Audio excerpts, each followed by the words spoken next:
I know I'm not the only one that's enjoying watching Florida deal with the consequences of their own actions. As you all know, a lot of people are boycotting Florida because of their anti-immigrant stances, and a lot of aspects of Florida are hurting right now, including this one.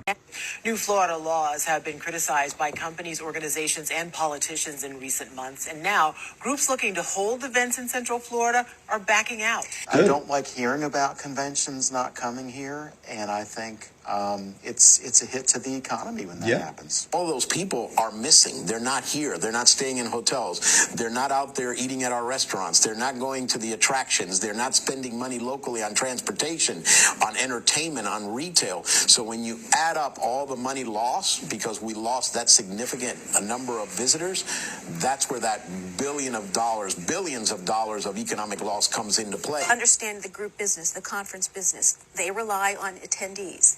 In order to pay the costs and make some money, conferences have to have attendees. They have to have the registrations. Nobody wants to go? In great numbers to be able to put on the event in the first place. Many of them are concerned that they won't get people coming here, that their conferences won't be successful if they're held in Florida, and they won't get the number of attendees required. That hit, Calvin, exceeds $20 million in lost convention and event business so far just in Broward. Out 10 conventions, conferences, and events through next year that chose to go elsewhere, specifically citing the political climate. South Florida always topped the lists of places to go in Florida, but not these days. And those working here continue to struggle. According to the Greater Miami Convention and Visitors Bureau website, occupancy rates down 61%. Florida tourism leaders continue to fret over a lag of international visitors. According to Visit Florida, the state's tourism marketing agency, numbers of international visitors to the state remain far below pre-pandemic levels. Florida messed around and found out. As usual, familia, we need to continue to let our opinion be known, to continue to support our community. Pero mi gente, what do y'all think about all this? Hello and welcome back again to my channel. Thank you so much for growing this channel. Thank you for the far that we've come. Thank you for the coming back subscribers. You guys are the real MVPs. If you're watching this right now and you are yet to subscribe, please take a minute, hit the subscribe button, turn on the notification bell so that anytime we upload a video, you'll be the first one to know. And keep growing this channel together because it's a great encouragement for us to bring more of such videos to you. So let's get into the video. So many times we've said in this channel that tribalism, racism is not something that has any positive consequence, because any action that we take as people and as humans has both positive and negative consequences. But there is no day or time. We say this in so many of our videos so many times, that there is no day or time that racism will have positive consequences. And there is no state that is really feeling this hit more than Florida. Florida right now is really and greatly regretting their choices. And what was their choice? They voted for Trump, and not once, not twice, not thrice, but 4 times. Other people are now feeling the heat, they are feeling the pressure, they are feeling and paying for the consequences of voting for this man called Trump. And there is nothing they can do about it at this time. So they are crying, they are recording videos. People who we saw celebrate being happy of the winning of Trump are now regretting and crying and saying that this is the greatest mistake of their life. Florida beaches are now empty because of the anti-immigrant laws that have been passed there. Businesses are failing. The town is being, the city, is being deserted by people. And this has not started now, but it started way back after they voted for Trump heavily. A very great percentage of people that lived in Florida voted for Trump. And Florida is not the only city that is just feeling the pinch or the pain of voting for this man named Trump. The whole of America, the whole of America, the United States, is feeling the pinch. Even those who did not vote for him, they're still feeling it. But the biggest regretters are the people who voted for him. So if we tell you that tribalism, racism has very crazy consequences, please listen so that you do not have to cry like the people of Florida once again. So if you have not gotten a glimpse of what is really happening in Florida, let's get into some videos so that you can have a better understanding of how the situation is in Florida. People are crying, people are regretting, but what can they really do? Just cry, regret, and pay for their actions. Yeah. So let's get into some videos. Please let me know once you've watched the videos, let me know what you think about this. Tell me in the comment section and I'll do my best to reply to each and every one of it. Thank you so much. And if you've not subscribed again, hit the subscribe button. Turn on the notification bell so that anytime we upload a video, you'll be the first one to know. Thank you so much and let's get into the videos. To go through something like this behind bars. He has lived in Florida for more than half his life and worked for the same construction job for many decades. Every day that goes without him here is a day lost forever. This is about being human, about love, connection, and presence. The one thing he needs the most is the one thing that we're being kept from giving him, which is us. I feel that it would be immoral and inhumane to let a man who is suffering, who is terminally ill, spend what little time he has left in pain and isolation. Please don't let him die in a cell. Please don't let his final memories be of those of pain and isolation. The American flag stands for compassion, kindness, liberty, and justice for all. We're all human, and today I'm asking for one human act of compassion to please let my dad come home. MAGA, again, is to deny the request for conditional medical release. When I voted for Trump, I supported the very system that allows this kind of cruelty to happen. I've spent the last few days reflecting, and I feel like I came through some sort of revelation. I questioned my beliefs, my choices, and my role in all of it. My vote wasn't just a mistake, it was the ultimate betrayal of the very people that I come from. I feel like living in South Florida, surrounded by Republican voices, I was brainwashed into thinking I was one of them. I fell for the propaganda, the normalization of cruelty, and I believed the lies that gave me a false sense of security and belonging. I was convinced that voting for Trump was for the economy or against crime, when in reality I was supporting a man and a movement that dehumanizes people. He basically built his platform on targeting immigrants, spreading hate, and pushing policies that ultimately broke families apart. I regret my vote so deeply, and if I could go back and change it, I would. I'm reading, listening, learning, and unlearning everything that I thought I knew. And to anyone who is feeling the same regret as I am, I want you guys to know that there's still a way for us to move forward, but it starts with honesty first. To every single person who has been affected by the choice that I made, I am so sorry.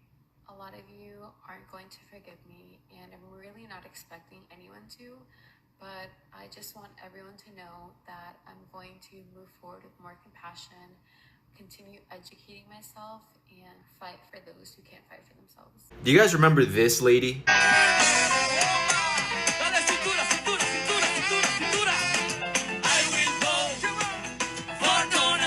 Well, I'm trying not to laugh. This is her now. It's been happening frequently at the 333 Miami Avenue Federal Court building. Janet Correa's husband was detained this week. According to her immigration lawyer, he has already been placed on expedite removal. They voted por Donald Trump.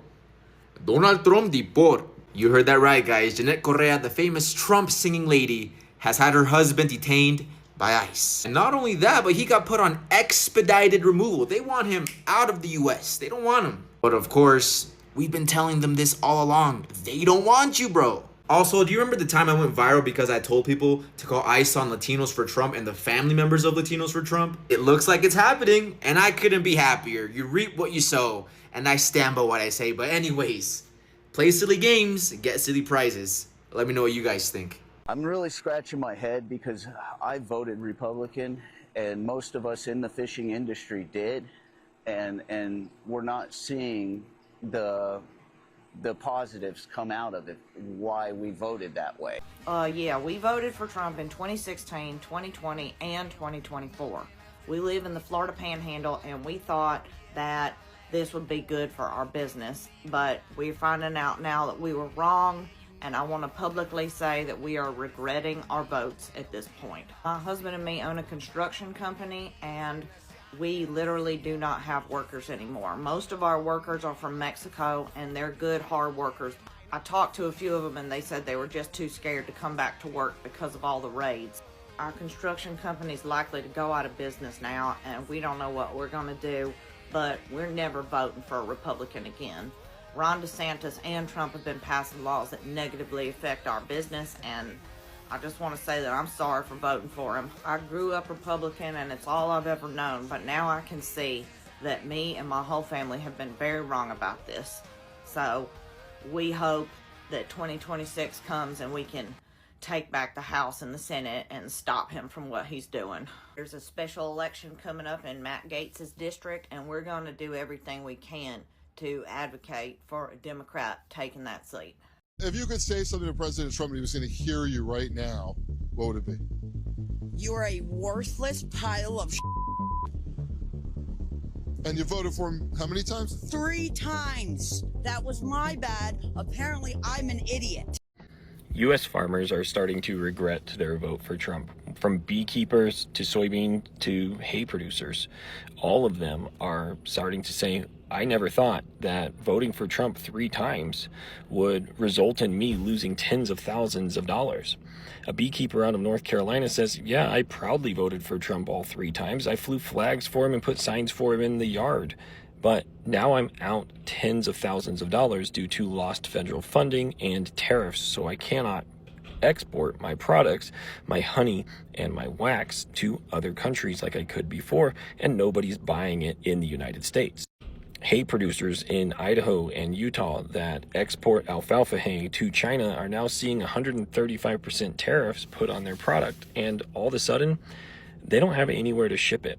They held it all winter in hopes of sending it off to China in the spring, and now China's not willing to buy. Soybean producers are once again being hit harder than they were in the first Trump administration, and China, for its part, has diversified where it pulls these products from, with Brazil becoming the #1 soybean exporter, and other countries picking up the slack for honey, for beeswax, and for hay around the world.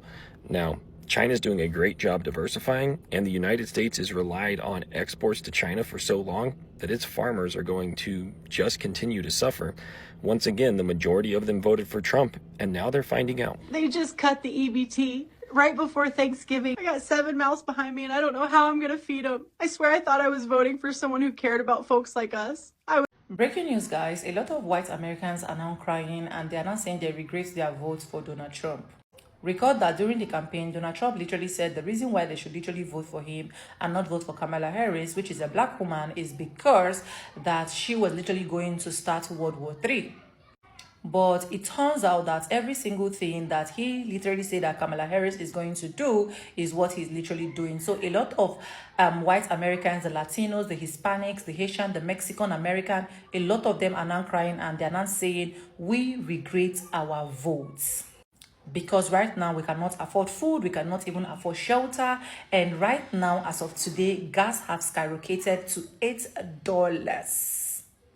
Anyways, let me know what you think in the comment section. Do you think this is karma catching up on them, or this is just the economy playing tricks on them? Nothing brings me more joy than Trump supporters and MAGA regretting their votes. A South Florida man is regretting his vote after his life partner was kidnapped, and now she's being deported to Cuba. Vote for this. but I definitely voted Republican. A desperate plea to President Trump from a South Florida man fearing his life partner could be deported to Cuba at any moment. She does not deserve this. She's the sweetest person, and she prayed for you. Cuban's not going to get deported, so don't worry about it. Both were staunch supporters of President Trump. When you said I didn't vote for this, what did you think you had voted for? I really thought this was just going to be something organized, but it's obviously not. They just blanket everybody. There are going to be people who say, you voted for this. Yeah, I've heard that from people. I'm sorry. I didn't know that this was going to happen. This is about human beings. It's not about left or right. Give me a minute.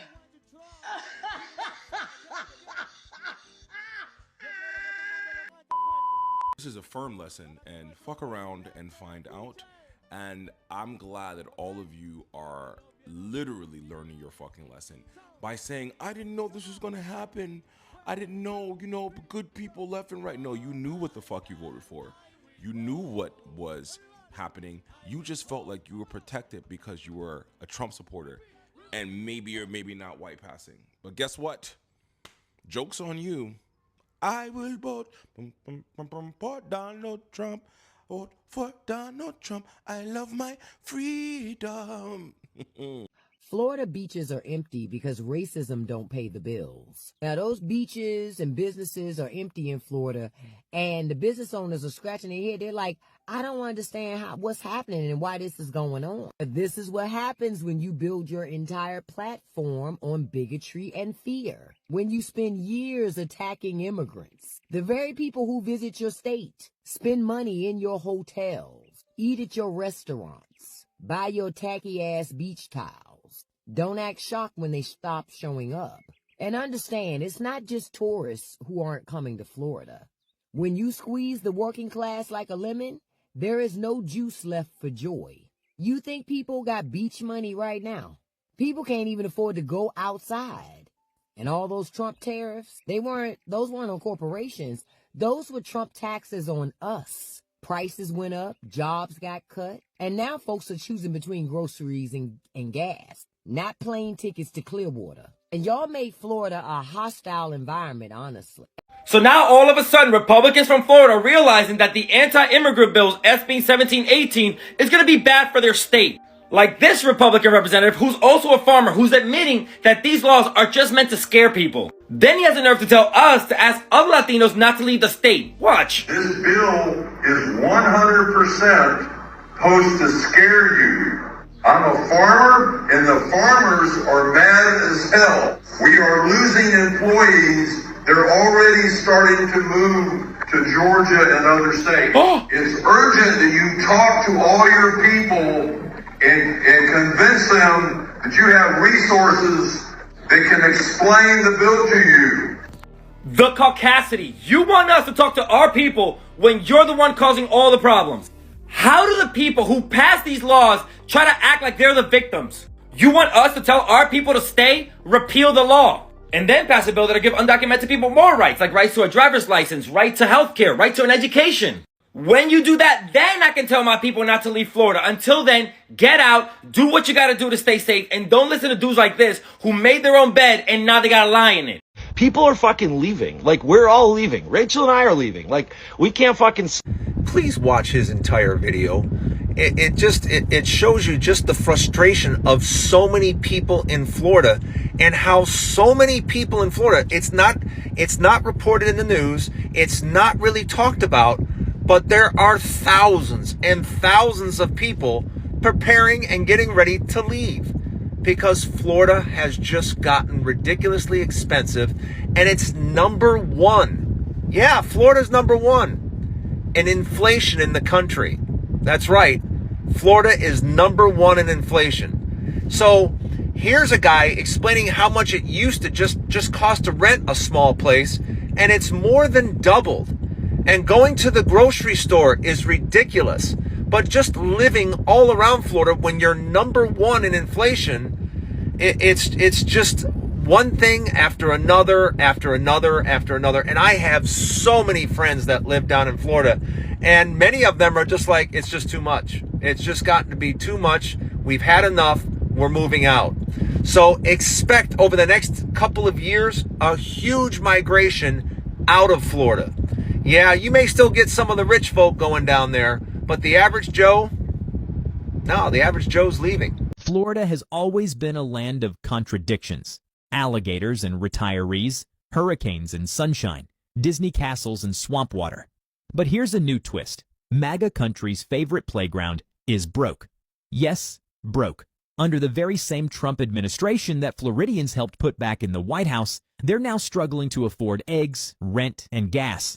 You couldn't script irony this sharp if you tried. Florida is so broke right now, people are literally financing their groceries like a car note. Florida has officially turned into the second most financially distressed state in America. Of course, only Texas beat them out. When I saw it, I thought, dang, Florida and Texas are in competition with each other to see who can treat their people the worst. See, here's the wild part. A new study found that 25% of Floridians are financing their groceries using buy now, pay later. You heard that right. Loans. We finance cars, homes. Some people even do it to furniture. Now it's chicken wings, bread, and milk. Honestly, it doesn't surprise me, because when you look at Florida, a huge part of the problem is the elderly. And it's not like grandma can go get a side hustle at Amazon or the grocery store to make up for the money that she misses every month. The elderly don't have that option. It means that they're feeling the squeeze tighter than anybody else. And the squeeze is brutal. People are delaying payment, racking up late fees, filing bankruptcy, or just straight up not paying bills no more. That's not living paycheck to paycheck. That's survival on credit. Let's start with the basics. Everything costs more. Groceries, rent, utilities, even that cheap beer at Publix. Prices are rising faster than the Florida humidity in July, and the people who cheered Make America Great Again at rallies, they're now swiping credit cards just to keep food on the table. This is what happens when you build your entire platform on bigotry and fear. When you spend years attacking immigrants, the very people who visit your state, spend money in your hotels, eat at your restaurants, buy your tacky-ass beach towels. Don't act shocked when they stop showing up. And understand, it's not just tourists who aren't coming to Florida. When you squeeze the working class like a lemon, there is no juice left for joy. You think people got beach money right now? People can't even afford to go outside. And all those Trump tariffs, those weren't on corporations. Those were Trump taxes on us. A Lending Tree survey found that 1 in 4 people using buy now, pay later loans aren't splurging on sneakers or iPhones. They're financing groceries. Imagine paying off a bag of rice in 4 installments. That's not great again. That's survival mode. Prices went up, jobs got cut, and now folks are choosing between groceries and gas, not plane tickets to Clearwater. And y'all made Florida a hostile environment, honestly. And not just for immigrants, but also for black people, teachers, hell, even librarians. Y'all made the beach a battleground. So now it's just you and those overpriced souvenir stands collecting dust. And now conservative business owners are mad. But they're mad at the consequences of the policies that they voted for. Baby, this ain't karma. This is cause and effect. Conservative policies destroy communities, period. So ask yourself, how long are you guys going to continue to vote against your own business? Now, Wallet Hub just dropped a bombshell. Florida is the second most financially distressed state in the nation, topped only by Texas. Another MAGA stronghold. Financial distress means people are missing payments, asking lenders for forbearance, and watching their credit scores slide down faster than kids on a water park ride. Add in a 22% spike in bankruptcy filings since last year, and suddenly the Freedom State doesn't look so free.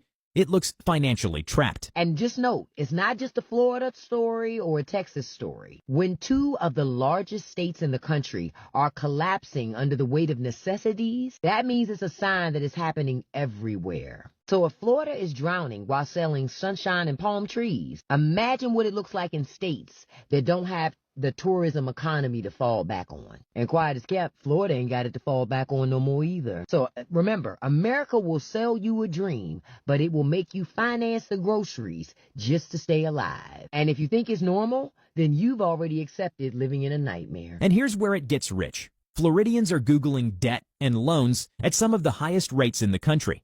That means desperation has gone digital.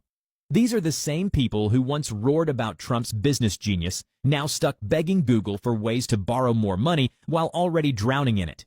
MAGA voters didn't just buy the hat, they bought the whole economy on layaway. But let's pause, because this isn't just schadenfreude. It's a serious picture of what happens when campaign slogans meet economic reality. Starting on day one, we will drive down prices and make America affordable again. We have to make it affordable. It's not affordable. People can't live like this.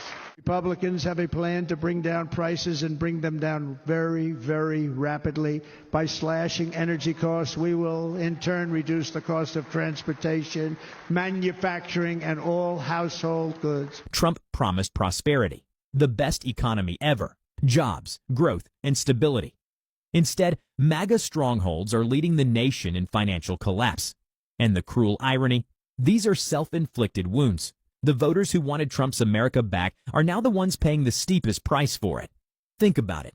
Florida was pitched as a conservative paradise. No state income tax, deregulation, freedom. But behind the glossy postcard is a brutal reality. You know, I thought it would be easier the more I talked about leaving MAGA, being a 3-time Trump voter. But I have to be completely honest with you that it's not getting easier, and it actually feels like it's getting more difficult because I'm gaining more empathy. And I don't think people really realize how counterintuitive the hate that I receive when you can take one look at my page and see that I am doing the work. I read a comment this morning that I'm not stitching because I don't want hate to come our way, but you'll understand why I'm reading it. I've been deconstructing from Christianity and left MAGA. I do not speak about it because the hate you receive from the left is no different from the hate you received when you were in the cult. I'm just minding my own business and rewiring my whole belief system. What people don't understand is how hard it is to actually wake up and realize your entire life has been a lie, and now you have to start over from scratch. I'm not going to allow any negativity from anyone into my life. It's hard enough to do this. I can't see. I had to stop and gather myself. Not only that, I'm not going to be a part of any political party or religion ever again, so the expectation of the left thinking we have to vote blue now in order to make amends or something is not something I want to be a part of. The amount of "I'll never forgive you" I see in your last video is enough for me to never try to speak up on anything that's happened to get me here. My entire family is deep Southern conservative Christian Republicans. It's been buried into my whole system since birth. Seeing my truth and removing myself from it has been the hardest thing I've ever done.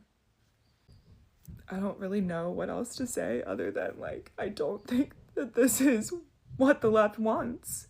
You've been shouting for people to wake up for years, and people do.